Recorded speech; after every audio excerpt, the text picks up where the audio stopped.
بسم اللہ الرحمن الرحیم۔ ناظرین السلام علیکم۔ ناظرین گرامی، آج ہم آپ کو بتائیں گے کہ دوران ہجرت ظالم بادشاہ کا سامنا جب حضرت ابراہیم علیہ السلام سے ہوا تو ظالم بادشاہ نے کیا کیا، یہ سب جانیں گے اس ویڈیو میں۔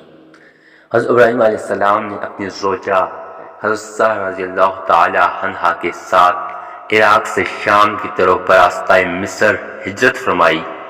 اس وقت مصر میں ایک ظالم قبطی بادشاہ کی حکومت تھی۔ اس کے مظالم میں سے ایک یہ تھا کہ جس مسافر کی بیوی خوبصورت ہوتی تو اسے طلاق دلوا کر خود قبضہ کر لیتا، اور اگر شوہر طلاق نہ دیتا تو اسے قتل کروا دیتا۔ البتہ اگر مسافر بہن بھائی ہوتے تو بھائی سے بہن کو نہ چھینتا۔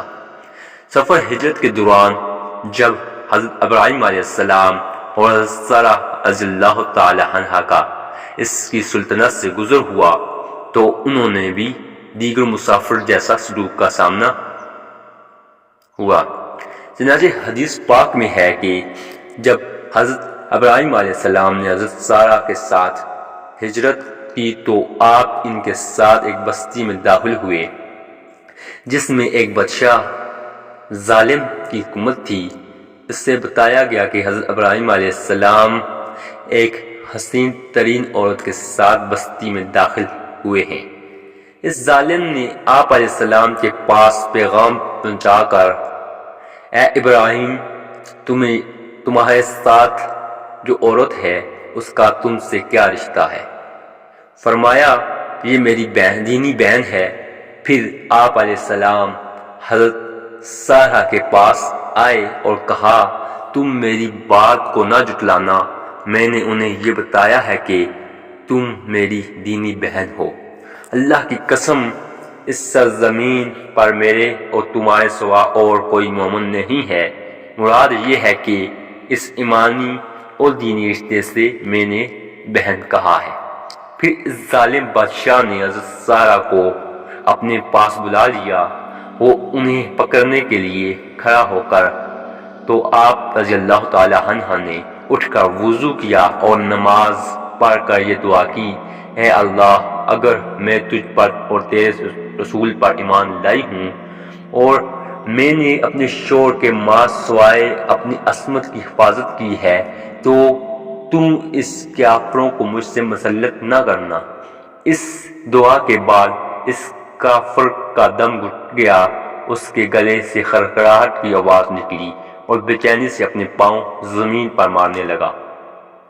اس کی یہ حالت دیکھ کر حضرت سارہ رضی اللہ تعالی عنہا نے یہ دعا کی کہ اے اللہ، اگر یہ مر گیا تو کہا جائے گا کہ سارہ نے قتل کر دیا ہے۔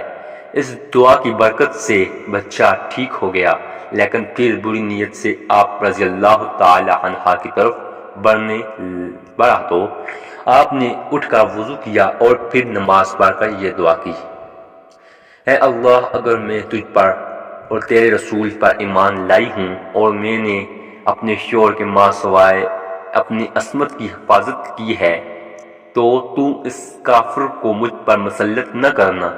چنانچہ پھر اس کا دم گھٹ گیا اور وہ اپنے پاؤں زمین پر مارنے لگا۔ حضرت سارہ رضی اللہ تعالی عنہا نے دعا کی، اے اللہ، اگر یہ مر گیا تو لوگ کہیں گے کہ سارہ نے اس کو قتل کر دیا ہے۔ پھر جب دوسری یا تیسری بار میں ظالم بادشاہ کو چھوڑ دیا گیا تو اس نے کہا، اللہ کی قسم، تم لوگوں نے میرے پاس ایک سرکش جن بھیج دیا ہے، اسے ابراہیم کے پاس لٹا دو اور اسے ہاجرہ عطا کر دو۔ اس کے بعد حضرت سارہ اور حضرت ابراہیم علیہ السلام کے پاس آئیں اور کہا گیا، آپ کو معلوم ہے کہ اللہ تعالیٰ نے کافروں کو ناکام اور نامراد کر دیا اور ہمیں ایک خادمہ عطا کی ہے۔ دوسری روایت میں ہے کہ جب حضرت سارہ رضی اللہ تعالی عنہا اس بادشاہ کے پاس پہنچی اور اس نے آپ کو پکڑنے کا ارادہ کیا تو اس کا ہاتھ مفلوج ہو گیا۔ اس نے کہا، آپ میرے لیے دعا کر دیں، میں آپ کو کوئی نقصان نہیں پہنچاؤں گا۔ حضرت سارہ رضی اللہ تعالی عنہ نے اللہ تعالیٰ سے دعا کی، اس کا ہاتھ ٹھیک درست ہو گیا۔ اس نے پھر انہیں پکڑنا چاہا تو اس کا ہاتھ مفلوج ہو گیا اور پہلے سے زیادہ سخت ہو گیا۔ اس نے پھر کہا کہ آپ میرے لیے دعا کریں، میں آپ کو کوئی ضرر نہیں دوں گا۔ حضرت سارہ رضی اللہ تعالی عنہ نے دعا کی تو اس کا ہاتھ درست کر دیا گیا۔ پھر اس نے اپنے کسی محافظ کو بلا کر کہا، تم میرے پاس کسی انسان نہیں بلکہ جنیاں کو لائے ہو۔ پھر اس نے حضرت سارہ رضی اللہ تعالی عنہ کو حاجہ بطور خادمہ دی۔ جب آپ خیر و عافیت سے واپس لوٹیں تو دیکھا کہ حضرت ابراہیم علیہ السلام کھڑے ہو کر نماز پڑھ رہے تھے۔